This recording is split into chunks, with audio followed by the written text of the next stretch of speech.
सूत जी महाराज शौनक आदि ऋषियों से कहते हैं, ऋषियों कथा सुनने से उस धुंधगारी का उद्धार हुआ। इधर देखा कथा हमें कब करानी चाहिए, कैसे करानी चाहिए और सुनना कैसे चाहिए, कथा के नियम क्या है। सूत जी महाराज शौनक आदि ऋषियों को बताने लगे, ऋषियों सबसे पहले जब कथा करवाएं तो उसका मुहूर्त निकलवाएं। ऐसी बात है ना, कथा करवाएं तो उसका मुहूर्त निकलवाएं। मेरा मानना यह है, आप अपने बेटे की शादी करो तो मुहूर्त निकलवाओ, दुकान रखो मुहूर्त निकलवाओ, नया कार्य करो मुहूर्त निकलवाओ, संसार के जितने काम करो मुहूर्त निकलवाओ, परंतु भगवान का काम करो तो मुहूर्त की कोई जरूरत, क्योंकि सारे शुभ समय में अगर भगवान का काम करोगे तो अशुभ समय में क्या करोगे, ये अशुभ समय को भी शुभ भागवत जी बना देती है। जब भी इच्छा हो तो भगवान की कथा शुभारंभ कर देनी चाहिए। आपने देखा पंडित जी से पूछने जाते मेरे लाला का विवाह छांट दो, पंडित जी ने बताया 18 तारीख का विवाह है, तो 18 तारीख को बारात लेकर के जाते हैं। विवाह 18 तारीख का है और बारात 18 तारीख को लेकर के गए और विवाह ज्यादातर 19 तारीख में होते हैं। अब तो दिन के दिन हो जाते हैं, लोग जाते हैं और वापस आ जाते हैं। बोलो ये शुभ मुहूर्त है क्या? और मैं कहना चाहूंगा शुभ मुहूर्त और ब्रह्म मुहूर्त जिसने नहीं देखा उसको ब्रह्म कभी नहीं मिला, उसको कभी ब्रह्म मिलने वाला नहीं है। कथा कब करानी चाहिए, दूसरा नियम बताया। कथा भाद्र मास, आश्विन, कार्तिक, मार्गशीर्ष, आषाढ़ और श्रावण मास में जो होती है वो मोक्ष देने वाली होती है, मोक्षकारी होती है। सूत जी महाराज शौनक आदि ऋषियों से कहते, ऋषियों इन मासों में कथा मोक्ष देगी और जिस भी मास में करवाएंगे उसी मास का तुम्हें कथा का पुण्य प्राप्त होगा। तीसरा नियम बताया, सभी जगह जब कथा करवाएं तो सभी जगह सूचित करें, सूचना भेजें। ऐसा नहीं आपने कथा करवाई, अरे कथा तो एक घर के कोने में बैठ करके भी सुन सकते थे, क्या जरूरत थी इतने बड़े पंडाल को लगाने की, क्या जरूरत थी साउंड लगाने की? क्यों? एक व्यक्ति करवाता है, अपना पैसा खर्च करता है, और जो पैसा खर्च करने में असमर्थ होते हैं वो प्रांगण में बैठ करके कथा सुन लेते हैं सभी। इसलिए हमें ज्यादा से ज्यादा आना चाहिए, कथा को सुनना चाहिए। कथा कोई भी करे, कथा कहीं भी हो रही हो, हमें कथा सुनने जरूर जाना चाहिए। प्रिय भक्तों, तीसरा नियम बताया, सभी जगह सूचना भेजें, सबको सूचित करें। चौथा नियम बताया, श्रोताओं को स्थान और आवास की व्यवस्था कथा कराने वाला करे। पांचवा नियम बताया, कथा से 5 दिन पहले ही सारी व्यवस्थाएं कर लेनी चाहिए। जो कुछ लाना है पूजा पाठ आदि का सामान वो 5 दिन पहले लेकर के रख लो।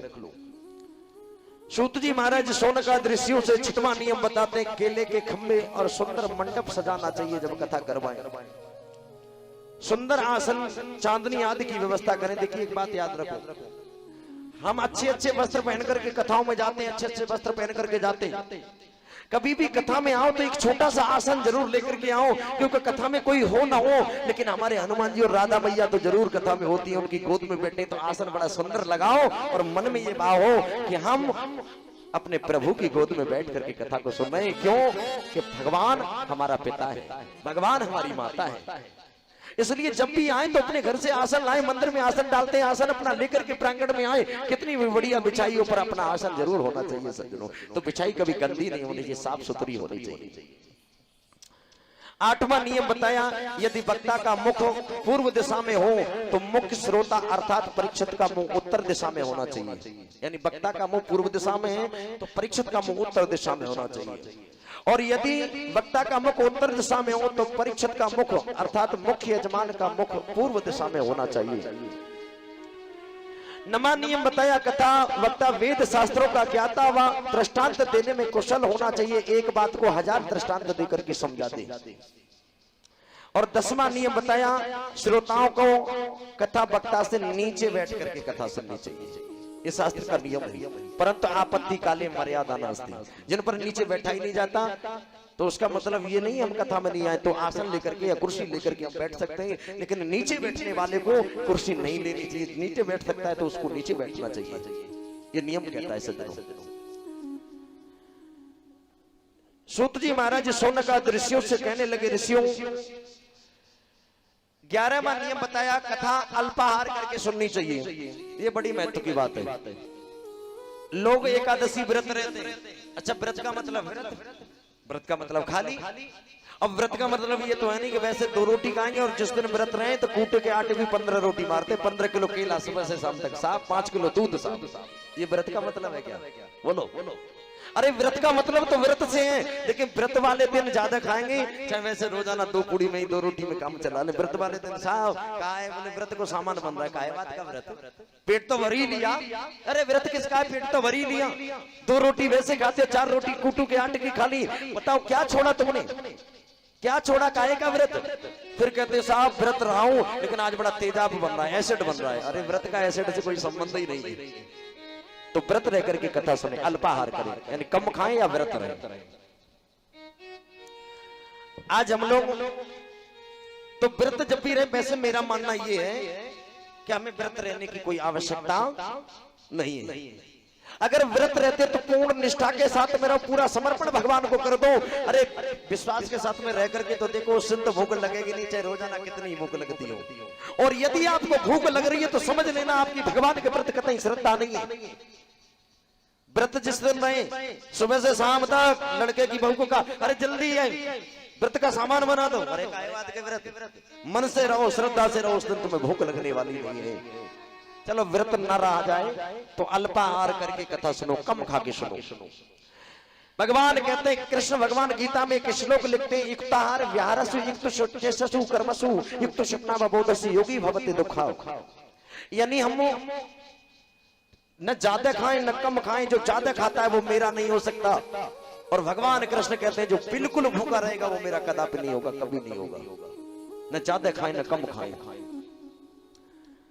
और खाना भी है तो युक्ताहार करें, ऋतु के अनुसार भोजन करें, विशेष भूख लगने पर भोजन करें। ऐसा नहीं है कि दावत हो रही है 4-4 सब्जी बन रही है, एक गिलास हमने शाही पनीर का खाया, एक मटर का खाया और एक दाल का खा लिया, एक इंजन एक शरीर और उसमें 3 तरह की रोटी चलेगी। बोलो अंदर जाके एक्सीडेंट होगा, अर्थात वो कच्ची रह जाएंगे और उसका विष बनना शुरू हो जाएगा। सूत जी महाराज शौनक ऋषियों से कहते हैं 12वां नियम बताया, श्रोताओं को उपवास रखना चाहिए और एकाग्रचित होकर के भगवान की कथा को सुननी चाहिए। चाहे हम जितनी देर भी बैठे, भगवान की कथा में मन लगा दो, भगवान को समर्पित अपनी जिंदगी को कर दो। 13वां नियम बताया, वक्ता और श्रोता दोनों को ब्रह्मचर्य का पालन करना चाहिए। 7 दिन तक ब्रह्मचारी बन करके रहना चाहिए वक्ता और श्रोताओं को। 14वां नियम बताया कि वक्ता और श्रोता दोनों जो कथा सुनने आते हैं उन्हें पत्तल पर बैठ करके भोजन खाना चाहिए। पत्तल पर भोजन करो, थाली में भोजन नहीं खाना चाहिए, पत्तल पर भोजन करो, ये नियम कहता है। 15वां नियम बताया, किसी को झूठा भोजन ना दो, कभी झूठा भोजन खाना भी नहीं चाहिए।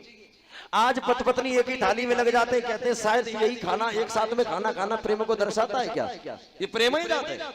अरे तुम किसी का झूठा खा लोगे तो ये प्रेम है क्या? कहता है शास्त्र, कभी भी किसी को झूठा भोजन न दो और न झूठी थाली में बैठ करके भोजन खाओ। आपका पति मान लीजिए शराब पीता है, सिगरेट पीता है, बीड़ी पीता है, गुटखा खाता है, तुमने उनके साथ में बैठ करके भोजन किया तो बोलो अपराध किया कि नहीं किया? उसके उनके साथ में भोजन कर लिया तो जो उनके विकार थे वो तुम्हारे अंदर चले गए। तो कभी न किसी को झूठा दो, मत झूठा खाओ। ये झूठा खाना कोई प्रेम नहीं होता सज्जनों, प्रेम को नहीं दर्शाता। सूत जी महाराज शौनक ऋषियों से कहते हैं, ऋषियों 16वां नियम बताया, कथा विश्राम जब हो उस समय भागवत जी की मूल पोथी का पूजन करके अपने घरों के लिए जाए। 17वां नियम बताया, वक्ता के लिए यथाशक्ति दक्षिणा दो। अगर कथा कहीं चल रही है तो दक्षिणा दो। मेरा मानना ये नहीं कि पैसा चढ़ाओ आगे, अगर तुम्हारे घर में पैसा नहीं है तो बिल्कुल मत चढ़ाओ, कथा सुनने आओ और एक लौंग चढ़ा करके यहां से चले जाओ। एक लौंग चढ़ा करके जाओ, पर दक्षिणा जरूर दे करके जाओ, चाहे एक पुष्प दे करके जाओ। वक्ता को दक्षिणा जरूर देनी चाहिए। 18वां नियम बताया, अब ये वक्ता के लिए नियम है, श्रोताओं के लिए नियम नहीं है। कहने लगे वक्ता जब भी कथा करने जाए तो उस कथा को बेचे नहीं, तय होकर के कथा न करें, अन्यथा ऐसी कथा को बिल्कुल मत करवाओ। सूत जी महाराज शौनक ऋषियों से कहने लगे, ऋषियों हमने भागवत के नियम का वर्णन किया, भागवत का नियम तुम्हें बताया। भागवत के अंदर 4 अक्षर हैं। पहला अक्षर है भा, भा मीन्स भक्ति, दूसरा अक्षर है गा मीन्स ज्ञान और तीसरा अक्षर है वा मीन्स वैराग्य और चौथा अक्षर है ता मीन्स त्याग। प्राणी के मन में जब भक्ति का उदय होता है तब उसको ज्ञान हो जाता है, और ज्ञान से उसको वैराग्य होता है, और वैराग्य से प्राणी संपूर्ण संसार की हर वस्तु का त्याग कर सकता है, वो त्यागी बन सकता है।